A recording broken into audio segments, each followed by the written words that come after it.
Hey kids, Uncle Jamie here, and with another unsolicited opinion.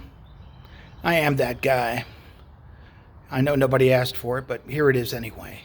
I know a lot of people are complaining about the price at the pump. I'm talking about gas, petrol, benzene, whatever you call it, but the price of fuel for your automobiles, etc. And a lot of you want to blame the current administration. Well, the current administration really doesn't have that much to do with it, but there are some things, we're all angry about it, so we want to know where to point our fingers.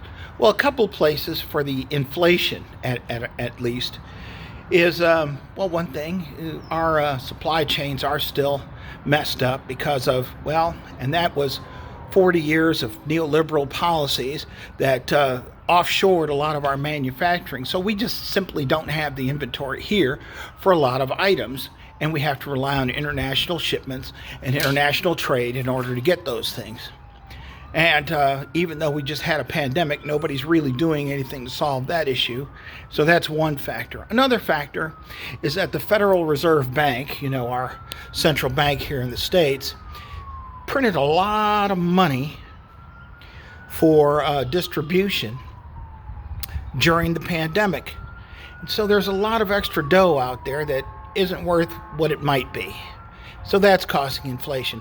I mean, it would have been nice if more of that dough would have gone to regular people, but that's not the way things work sometimes. So there's that.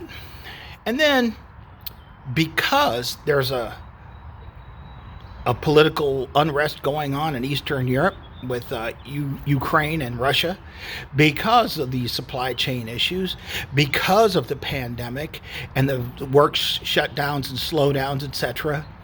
Well, this is a great opportunity for a lot of companies to make some extra money because you're distracted by all this other stuff. So they're raising prices on things to make more profits. Part of it is to offset the losses that they took during the pandemic, and part of it is just because of, typical corporate greed. Now, again, there's not a lot of people can do about it, and these are just a bunch of factors, and there may even be more that are involved in this, but there is something that the government could do, which is, give a bunch of grief to these companies for gouging us and making extra money on us when they don't. I'm not going to say they don't need it, because let's face it, businesses are supposed to be profitable. They just don't need to be that profitable in order to be sustainable. And especially at the expense of the consumers. Because if they charge us too much, we're going to stop buying, we're going to stop driving, we're going to stop doing a whole lot of things that they need us to do. So I guess they're trying to find that tipping point between where we're not going to spend the money and when we are going to spend the money. But at any rate, so one of the things the government could do is pass legislation that keeps people from gouging us in our consumer activities.